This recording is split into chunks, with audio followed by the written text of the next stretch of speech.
Bismillahirrahmanirrahim. Assalamualaikum warahmatullahi wabarakatuh. Alhamdulillah wassalatu wassalamu ala Rasulillah wa bihi nasta'inuhu wa nastaghfiruhu wa natubu ilaihi wa asyhadu an la ilaha illallah wahdahu la syarika lahu wa asyhadu anna Muhammadan abduhu wa rasuluhu ba'd.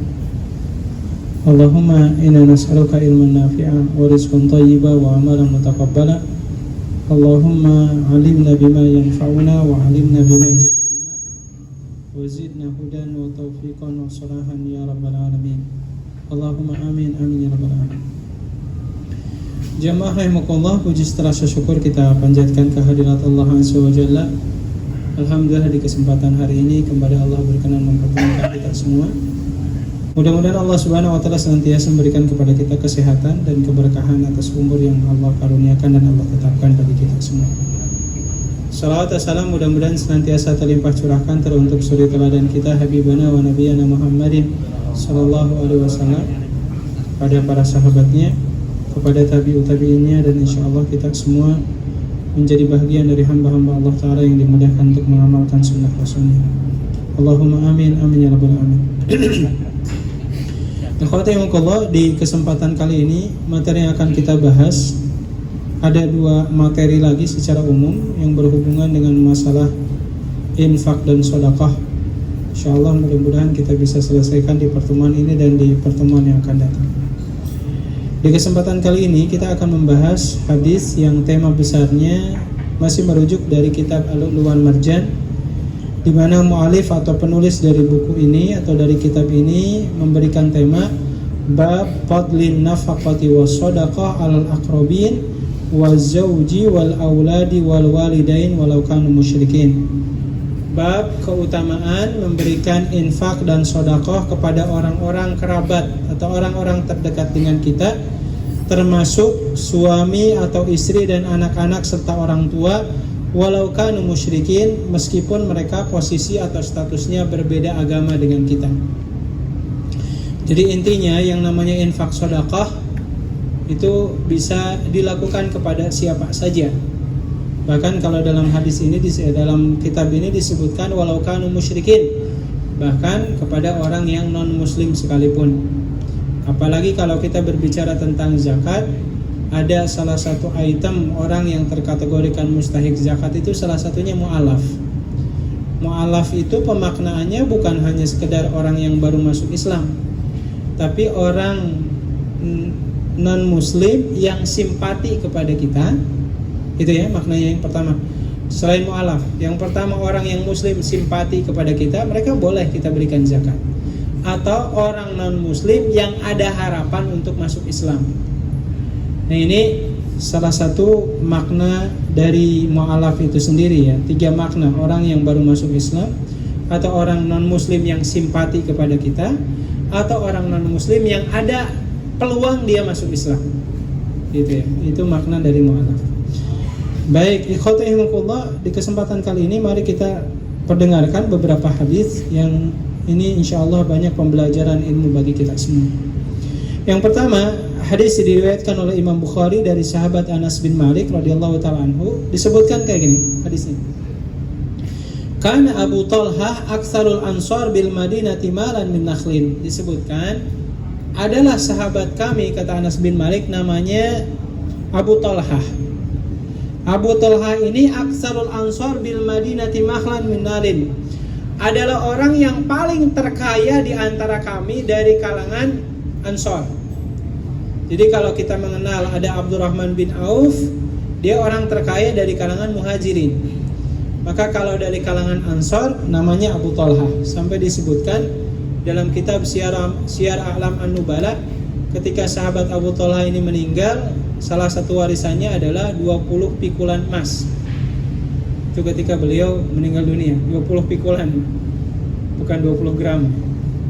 20 pikulan, gak tahu berapa kilo emas yang dimiliki oleh Abu Talhah. Nah, disebutkan wa kana ahabbu amwalihi ilaihi bayruha. Di antara aset harta yang paling dia cintai itu ada semacam perkebunan kurma yang letaknya itu di daerah Bairuha. Bairuha itu di mana? Kanat mustaqbilatal masjid, tepat di depan bangunan Masjid Nabawi. Jadi ada satu perkampungan namanya Bairuha, dan di situ ada perkebunan kurma miliknya Abu Thalhah dulu. Kalau sekarang sepertinya udah nggak ada. Nah, disebutkan wa kana Rasulullah SAW yadkhuluha wa yashrabu mimma fiha thayyib. Rasulullah SAW pernah suatu kali masuk ke perkebunan tersebut, bahkan sempat mencicipi mata air yang ada di perkebunan itu. Jadi kebayang di daerah yang tandus gitu ya, yang namanya mata air itu sesuatu yang sangat berharga. Rasulullah meminum mata air di Bairuha itu. Hingga akhirnya Anas berkata, "Falamma unzilat hadhil ayah." Di saat itu ketika Rasulullah sedang mencicipi mata air di Bairuha, Allah Ta'ala menurunkan salah satu ayatnya. Kalau nanti kita lihat di surat Ali Imran ayat 92, Allah Subhanahu wa Ta'ala menegaskan, A'udzubillahi minasyaitonirrajim, lan tanarul birra hatta tunfiqu mimma tuhibbun. Kata Allah, tidak akan sempurna infak atau kebaikan kalian. Kebaikan kita tidak akan sempurna hatta tunfiqu mimma tuhibbun, sampai kita berani menginfakkan aset harta yang paling kita cintai. Nah, sementara Abu Thalhah ya yang dicintainya itu perkebunan Bairuha ini. Maka akhirnya Abu Thalhah berdiri dan mendatangi Rasulullah SAW dan mengatakan, "Ya Rasulullah, inna ahabba amwali ilayya Bairuha." Ya Rasulullah, sebagaimana engkau tahu, harta yang paling aku cintai ini adalah perkebunan ini. Wa innaha shadaqatun lillahi arju birraha wa dukhruha indallahi fadhaha ya Rasulullah haitsu arakallah. Maka sesuai dengan firman Allah Ta'ala yang telah engkau dapatkan, aku sedekahkan, aku wakafkan, bahasanya aku wakafkan nih perkebunan kurma ini semuanya. Mudah-mudahan aku berharap perkebunan ini bisa menjadi tabungan kebaikan bagi aku di sisi Allah Ta'ala di hari kiamat nanti. Tapi apa jawaban dari Rasulullah SAW? Orang kan biasanya kalau mendapatkan wakaf senang gak? Bahkan mungkin dimotivasi, mudah-mudahan bahkan didoain, mudah-mudahan terganti dengan rezeki yang lebih baik dan seterusnya. Tapi apa jawaban Rasulullah SAW kali ini? Rasulullah mengatakan, ya, dzalika malun rabih, dzalika malun rabih. Kami diulang-ulang kata Rasulullah, ini adalah harta engkau yang paling menguntungkan. Ini adalah harta engkau yang paling menguntungkan. Wa qad sami'tu ma qulta wa inni ara an taj'alaha fil aqrabin. Saya sudah mendengar niatan yang telah engkau ucapkan, engkau ingin mewakafkan seluruh ladang atau perkebunan ini, tetapi aku berpandangan kata Rasulullah, an taj'alaha fil aqrabin. Lebih baik engkau prioritaskan sanak famili dulu engkau. Jadi lebih baik jangan dulu diwakafkan deh. Ya, jadikanlah perkebunan ini hasilnya dan segala bentuk keuntungannya engkau bagikan ke sanak famili engkau. Maka Abu Thalhah berkata, "Af'alu ya Rasulullah." Baik ya Rasul, saya akan menunaikannya. Faqasamaha Abu Thalhah fi aqaribihi wa bani ammihi. Sesudah itu kemudian Abu Thalhah menjual asetnya dan hasil dari uangnya tersebut dibagi-bagikan ke sanak familinya. Akhrajahul Bukhari, hadis riwayatkan Imam Bukhari. Dalam kitab sahihnya Imam Bukhari memberikan judul Kitabuz Zakat alal Aqarib, kitab zakat atau diperbolehkannya menunaikan zakat kepada orang-orang yang punya kekerabatan dengan kita. Jadi intinya ikhwatillah dari hadis ini kita mendapatkan gambaran secara umum, tapi jangan salah paham. Akhirnya nggak pernah wakaf gitu ya, nggak pernah sedekah gitu ya. Alasannya saya ingin prioritas dulu, keluarga terus. Akhirnya kayak yang lain malah nggak pernah ngasih. Tapi di sini Rasulullah SAW mengajarkan kepada kita, bahkan dalam bab yang berhubungan dengan zakat, bab yang berhubungan dengan infak dan sedekah, orang-orang yang harus kita prioritaskan. Kalau bahasanya di zakat itu ada yang namanya mustahik, ya, 8 mustahik dari mulai fakir, miskin sampai dengan ibnu sabil. Maka ikhwatihimakullah, jikalau ada di antara sanak famili kita yang memang kategorinya mustahik, maka sebelum kita memberikan perhatian kepada orang lain, baiknya perhatikan dulu orang-orang yang punya hubungan dekat dengan kita. Apalagi sahabat Jabir bin Abdullah dulu pernah bertanya kepada Rasulullah SAW, "Ya Rasulullah, ibu saya, orang tua saya sudah meninggal. Lantas bagaimana saya berbakti kepada mereka sesudah wafatnya mereka?" Jawaban dari Rasulullah SAW sederhana. Kata Rasulullah, doakanlah mereka dan berbuat baiklah kepada orang-orang yang dimana orang tuamu dulu masih hidup, senantiasa melakukan kebaikan kepada orang-orang tersebut. Ya, kalau kata ada orang Sunda nggak di sini? Banyak. Kalau kata orang Sunda itu istilahnya ulah palom obor, apa namanya? Ulah palom obor itu artinya apa? Jangan sampai, ini berbahasa saja sebenarnya. Jangan sampai kebaikan orang tua kita yang biasa dilakukan di kampung kelahirannya, di tempat kita lahir dulu, karena kita sudah pindah ke kota, maka kemudian kebaikan orang tua itu tidak bisa kita lanjutkan. Ya, jadi ini sebenarnya salah satu baktinya kita kepada orang tua yang sudah meninggal. Umpamanya orang tua kita itu terkenal dengan kebaikannya, suka menjalin hubungan baik, berbagi dengan tetangga, ya, menyisihkan sebagian uangnya untuk umpamanya PPA-nya, pesantrennya, atau masjidnya, atau anak yatimnya. Maka jikalau kita tahu benar dengan kebaikan yang telah dilakukan oleh almarhum orang tua kita dulu, maka tanda baktinya seorang anak salah satunya adalah lanjutkan kebaikan orang tua kita. Apalagi kalau yang dimaksud dengan infak sedekah di sini adalah yang berhubungan dengan sanak famili diri kita atau orang tua kita. Bahkan dalam hadis yang atau tema besar yang disebutkan dalam hadis ini, Allah sampai disebutkan walau kanu musyrikin, meskipun sanak famili kita itu umpamanya berbeda keyakinan dengan kita. Dan ini Allah tegaskan salah satunya di surat Al-Mumtahanah ayat 6. Allah menegaskan, A'udzubillahi minasyaitonir rajim, la yanhaakumullahu 'anil ladzina lam yuqatilukum fid-dini wa lam yukhrijukum min diyarikum an tabarruhum wa tuqsitu ilaihim minallahi yuhibbul muqsitin. Kata Allah, kami tidak pernah menghalang-halangi kalian, tidak pernah melarang-larang kalian untuk berbuat baik kepada orang-orang yang terdekat dengan kalian, meskipun mereka orang-orang musyrik, orang-orang non-muslim, orang kafir. Wa aqsitu inallahi yuhibbul muqsitin. Berbuat adillah kepada mereka karena aku mencintai orang-orang yang adil.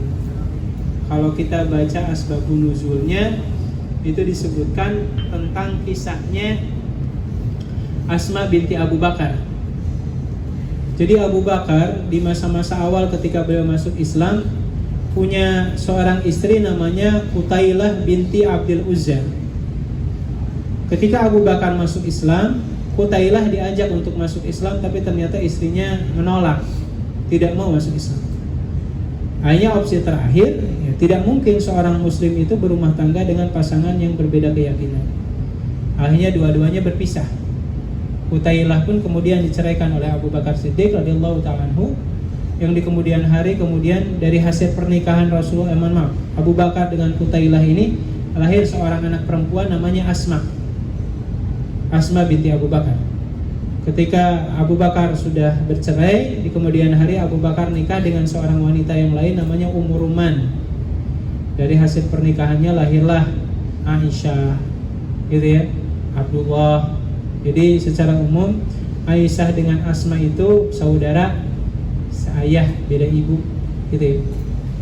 Nah, suatu kali Qutailah binti Abdul Uzza setelah bertahun-tahun mereka tidak bertemu, ya, sudah berbeda keyakinan, punya hidupnya masing-masing.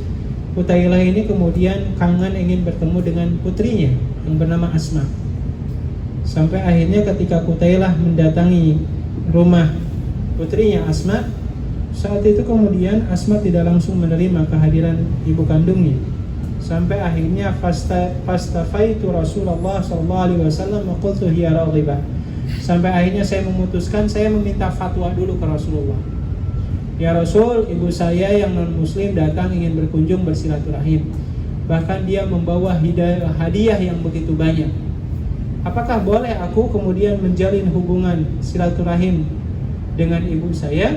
Maka Rasulullah berkata, "Na'am sholli ummaki." Kata Rasulullah, "Tentu saja iya." Kata Rasulullah, "Jaga hubungan tali silaturahim engkau dengan ibumu dan terimalah hadiah-hadiah yang telah diberikan oleh ibumu tersebut."